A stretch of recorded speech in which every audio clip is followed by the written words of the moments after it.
বদকারকে বলবে লেখ তোর আমল নামা, সে বলবে আমার লজ্জা হয়।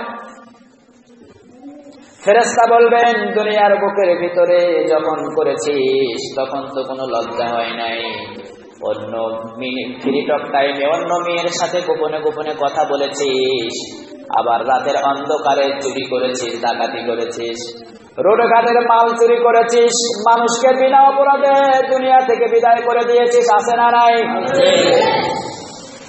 চিন্তা করেন, একজন আলেম, একজন দুনিয়ার বুকের ভিতরে কোরআনের হাফেজ হতে কষ্ট আছে না নাই? একটা কোরআনের হাফেজ 30টা পারা কোরআন 2 সিনার ভিতরে ঢোকাতে কষ্ট কম না বেশি? মাদ্রাসায় যখন লেখাপড়া করেছি, রাতের পর রাত, দিনের পর দিন এই শুধু কোরআন শরীফকে মুখস্থ করতে চলে গেছে, ঠিক না বেটি? অনেক কষ্ট, 4 থেকে 5টা বছর ঠিক মতন ঘুমাতেই পারি নাই। কোরআনের হাফেজ কিন্তু এত সহজ নয়। 4 থেকে 5টা বছর পর্যন্ত টাইম টু টাইম খেতে পারি নাই। যখন রাস্তায় হেঁটেছি, দুনিয়ার কোনো কথা বলি নাই, রাস্তায় হাঁটতে হাঁটতে কোরআন তেলাওয়াত করেছি, সুবহানাল্লাহ বলেন। 4 থেকে 5টা বছর এমন ভাবে যুদ্ধ করেছি কোরআনের সাথে। এই 5টা বছর কোরআন শরীফকে 2 সিনার ভিতরে ঢুকিয়ে নিলাম। এখন কোরআন শরীফকে যখন ঢুকিয়ে নিলেন, এটাতে কিন্তু মা বাবার দোয়া আপনার পিছনে আছে না নেই? সব সময়ের জন্য মা বাবা নামাজের পর দোয়া করতেন, আল্লাহ এই দুনিয়ার বুকের ভিতরে আমার ছেলেকে বড় আলেম বানিয়ে দিও, সুবহানাল্লাহ বলেন। কোন সন্তানের বিপক্ষে কোনো মা বাবার কখনো কথা থাকে না, সব সন্তানের জন্য মা বাবার দোয়া থাকে না? সব সময়ের জন্য দোয়া করেন। আপনি যতই কষ্ট দেন কোনো অসুবিধা নাই, কিন্তু মা কোনোদিন আপনাকে কোনো বড় দোয়া দিতে পারে না। একজন সাহাবী মৃত্যুর সময় খুব কষ্ট হচ্ছে, সাহাবী রাসূল তার কাছে আসলেন। বিশ্বনবীজি দেখলেন তার অবস্থা তেমন ভালো না, জবান দিয়ে কোনো কালেমা আসে না। তিনি অনেক চেষ্টা করলেন সাহাবীর জবানে কালেমা দেওয়ার জন্য, কিন্তু সাহাবী কালেমা বলতে পারছে না। বিশ্বনবীজি বললেন, শোনো, কালেমা তার জবান দিয়ে না বাহির হওয়ার একটা কারণ আছে, তার মাকে ডেকে নিয়ে আসো। তার মাকে ডাকা হলো। বিশ্বনবীজি বললেন, শোনো, তোমার সন্তান দুনিয়ার বুকের ভিতরে যতদিন জীবিত ছিল, কিন্তু তুমি মা তোমার সঙ্গে কেমন ব্যবহার করেছে? মা বললেন, আমার সন্তান আমার সাথে ব্যবহার তেমন ভালো করে নাই, আমার খাওয়া দাওয়ার হিংসা করেছে, আমার দেখাশোনা করে নাই, খাওয়া দাওয়ার তেমন খোঁজ খবর নেই। বিশ্বনবীজি বললেন, তোমার ছেলের জবান দিয়ে আজকে কালেমা বাহির হয় না, তোমার ছেলেকে মাফ করে দাও। মা বললেন, না, আমার ছেলেকে আমি মাফ করব না, কারণ 10 মাস 10 দিন পর্যন্ত যে গর্ভে নিয়েছিলাম, এটা ঋণ তো সুদ জীবনেও হবে না, কিন্তু দুনিয়ার বুকে যদি আমাকে খেদমত করত, অন্তত আমি তার উপরে খুশি থাকতাম। কিন্তু আমার কোনো দেখাশোনাই করে নাই, আমার বাজার সদা করে দেয় নাই, দুনিয়ার বুকের ভিতরে আমাকে কষ্টের ভিতরে রেখেছে।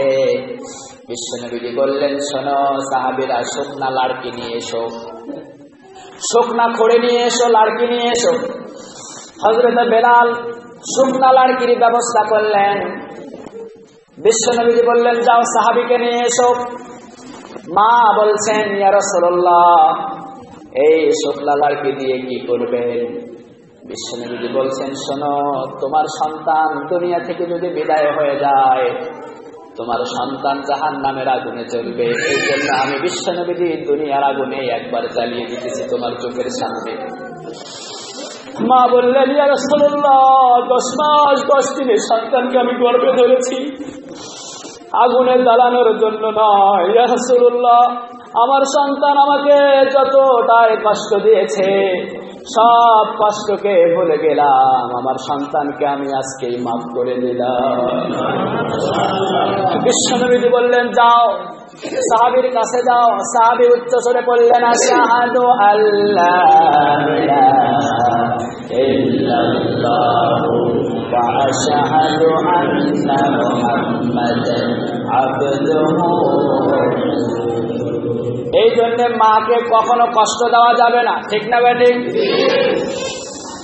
এখন মা সব সময়ের জন্য দোয়া করেন সন্তানের জন্য। আপনি যতই কষ্ট দেন, মা আপনার জন্য দোয়া করেছেন, ও আল্লাহ আমার ছেলে কোরআনের হাফেজ হয়েছে, একজন বাংলার জমিনে বড় আলেম বানায়া দেন, একজন বড় আলেম বানায়া দেন। এখন আপনি মার চোখের সামনে, বাবার চোখের সামনে একটা পিস্তলের দ্বারায় একজন আলেমকে যে দুনিয়া থেকে বিদায় করে দিলেন, আপনি গলায় ফাঁস দিয়ে যে একজন আলেমকে দুনিয়া থেকে বিদায় করে দিলেন, এটার হিসাব বুঝে আল্লাহ রাব্বুল আলামিনের দরবারে দিতে হবে না? আল্লাহ বলবেন, লেখ দুনিয়ার ভিতরে কতদিন পর্যন্ত আলেমের বিপক্ষে কথা বলেছিস, সবগুলা লিখতে হবে। সে বলবে আমার লজ্জা হয়। ফেরেশতা আঙ্গুলগুলো ধরবে, আঙ্গুল ধরে এমন ভাবে চাপ দেবে দুনিয়ার সব হাড়গুলো চুরমার হয়ে যাবে, হাতের সব হাড়গুলো চুরমার হয়ে যাবে। আর মুমিনের জন্য সুন্দর করে আঙ্গুল ঘোরাবেন, আল্লাহ রাব্বুল আলামিন লিখে দেবেন। লেখার পরে নতুন নববধূর গলায় যেভাবে স্বর্ণের হার পরানো হয়, এইভাবে স্বর্ণের হারটা পরিয়ে দেবেন। পরিয়ে দিয়ে বলবেন, নাও কানাউমুল উরুস, ঘুমিয়ে যাও একদিন, সেই দিন পর্যন্ত ইলা ইয়াউমিল কিয়ামা, সুবহানাল্লাহ বলেন। কিয়ামত পর্যন্ত ঘুমিয়ে যাবেন। কিয়ামতের ময়দান যেদিন অনুষ্ঠিত হবে, সেই দিন আল্লাহ রাব্বুল আলামিনকে বলবেন, ক্বালু, পড়েন, ক্বালু ইয়া ওয়াইলানা মান বা'সানা মিন মারকাদিনা হাযা মা ওয়া'দার রাহমান ওয়া সাদাকাল মুরসালুন। তারা বলবে, ক্বালু ইয়া ওয়াইলানা মান বা'সানা মিন মারকাদিনা, হায় আমাদের এই আরামের ঘুমগুলো ভেঙে দিল কে? আল্লাহ রাব্বুল আলামিন বলবেন, হাযা মা ওয়াদার রহমান, এটা রহমানের ওয়াদা ছিল, আজকে কিয়ামত হয়ে যাচ্ছে। তোমরা কিয়ামত পর্যন্ত আমি আল্লাহ রাব্বুল আলামিন কবরের ভিতরে ঘুমান্ত অবস্থায় রেখে দিয়েছিলাম, জান্নাতের বিছানা দিয়ে, জান্নাতের পোশাক দিয়ে, জান্নাতের দরজাগুলো খুলে দিয়েছিলাম।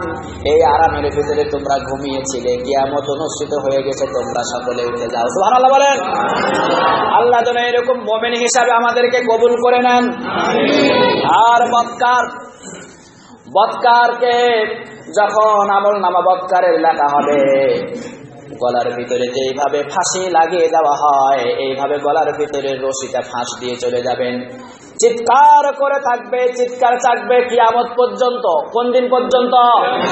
কিয়ামত পর্যন্ত চিৎকার করতে থাকবেন, কোনো উপায় নাই। আর জাহান্নামের গর্ত করে দেবেন আল্লাহ রাব্বুল আলামিন, ওই অন্ধকার কবরটাকে জাহান্নামের গর্ততে পরিপূর্ণ করে দেবেন। আবার এক হাদিসের বর্ণনায় বলছেন বিশ্বনবী সাল্লাল্লাহু আলাইহি ওয়াসাল্লাম, জাহান্নামটাকে মাঝে মধ্যে তাকে দেখানো হবে যে এই জাহান্নামের ভিতরে তুই যাবি। সে নির্ঘাত ভাবে কান্নাকাটি করবে, আল্লাহ কিয়ামত আপনি কখনো আমার কাছে আনিয়েন না, কারণ কিয়ামতের পর হিসাব নিকাশের পর ওই জাহান্নামের আগুনে আমাকে জ্বলতে হবে। আমি এই কবরের গর্তের আগুনে থাকতে চাই, জাহান্নামের আগুনে থাকবো না। এইভাবে কিয়ামত পর্যন্ত চিৎকার করবেন গুনাহগার, কোনো উপায় নাই। এই অন্ধকার কবরের ভিতরে, এই জন্য বলছি দুনিয়ার বুকের ভিতরে সঙ্গী আছে না নাই? আপনার বিবি আপনার পাশে আছে না নাই? আপনার বাবা, আপনার মা, আত্মীয় স্বজন সবাই আপনার পাশে আছে। যদি অসুস্থ হয় আপনার সেবা যত্ন করার জন্য লোক আছে, ঠিক না ভাই? আপনি ঘরের ভিতরে চিকিৎসা না হলে আপনার জন্য হাসপাতাল আছে, হাসপাতালে চলে যান। সেখানেও যদি না হয় আপনি ভালো একটা চিকিৎসালয়ে চলে যান, সেই জায়গাতে লাখ লাখ টাকা খরচ করে চিকিৎসা করেন। কিন্তু কবরের ভিতরে যদি একবার অসুস্থ হয়ে যায়, সেই জায়গাতে চিকিৎসা করার আর কোনো অনুমতি নাই। এই দুনিয়ার বুকের ভিতরে, এই জন্য বলছি এখনো যারা দূরে আছেন, দূর থেকে দিনের পথে চলে আসেন। এখনো যারা দূরে আছেন, কোরআনের পক্ষে চলে আসেন। চিন্তা করেন, আলেম ওলামারা কোরআন সম্পর্কে আমার চাইতে বেশি বোঝে না কম বোঝে? আরো জোরে বলেন। একজন কোরআনের হাফেজ কোরআন সম্পর্কে বেশি বোঝে না কম বোঝে? একজন আলেম কোরআন সম্পর্কে বেশি বোঝে না কম বোঝে? এখন যদি একজন আলেম যদি আগুনের ভিতরে ঝাঁপ দিতে পারে, আপনার তো কাঠমোল্লা, আপনি ঝাঁপ দিলে অসুবিধা কি? ঠিক না? একজন আলেম যে রাস্তাটা ধরেছে, এই রাস্তাটা সঠিক পথ, কথা বলেন না, সঠিক পথ কি পথ? আলেম বুঝে শুনে সোজা রাস্তা ধরছে, ঠিক না বেঠিক?